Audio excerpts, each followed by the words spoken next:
నీతిగా నిజాయితీగా బతికే వాళ్ళని ఎవ్వరూ బతకనివ్వరు కదా. తల్లి ఒక బిడ్డని జన్మనిచ్చేటప్పుడు ఎంతగానో మురిసిపోతుంది. అలాంటి తల్లికి ముద్ద పెట్టని వాళ్ళు అంతకంటే హీనమోళ్ళు, అంతకంటే పాపాత్ములు ఎవరన్నా ఉంటారా చెప్పండి. ఇప్పటి వాళ్ళు ఎలా ఉన్నారంటే ఆస్తులున్నాయా తల్లిదండ్రులు కావాలి, ఆస్తులు లేకునుంటే తల్లిదండ్రులతో అవసరమే లేదు అన్నట్టుగా ఉండాలి కదా. నిజమా అబద్ధమా చెప్పండి. అక్క చెల్లెళ్ళు, బంధాలు, బంధుత్వాలు ఇదేమన్నా ఉందా చెప్పండి. అలాంటివి ఎవ్వరూ పట్టించుకోరు.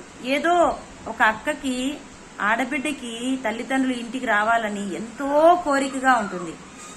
కానీ మేము ఇంటికి వస్తే ఎక్కడ అన్న మీద భారం పడిపోతామో అనేసి భయం పడిపోతుంటారు కొంతమంది అన్నయ్యలు. నేను ఒకటే చెప్తాను, ఆడబిడ్డ మీ నుంచి కోరుకుండేది ప్రేమని మాత్రమే, మీ ఆస్తులు పాస్తులు కోసం కాదు.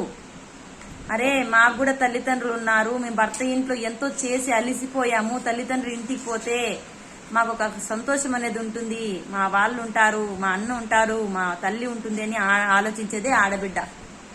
కొడుకులైతే అలా ఉండరు. కొడుకులు ఎప్పటికీ కూడా కానీ అలా ఉండరు.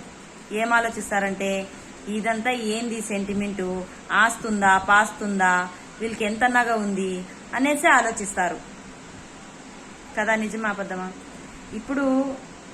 ఇప్పటి కాలం ఎలా ఉందంటే డబ్బు ఉంటేనే పెళ్లికి కూడా రమ్మంటారు, డబ్బు లేకునుంటే నువ్వెవరు అంటారు. నిజమా అబద్ధమా. నీతికి నిజాయితీకి కాలం ఉందా? న్యాయం జరుగుతుందా? ఒక పోలీస్ స్టేషన్ వెళ్ళినా కూడా న్యాయం జరుగుతుందా నీకల్లా?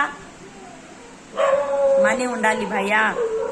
మనీ లేకునుంటే నువ్వు నేను దేనికి కూడా పనికిరాము, సరేనా. మనీ లేకుండా మనము ఒక జబ్బు చేసినా కూడా పనికిరాము. డబ్బు ముఖ్యం, డబ్బే ముఖ్యం, డబ్బే శాశ్వతం అంటుంది ఈ ప్రపంచం. మరవకు నేస్తమా, మరవకు.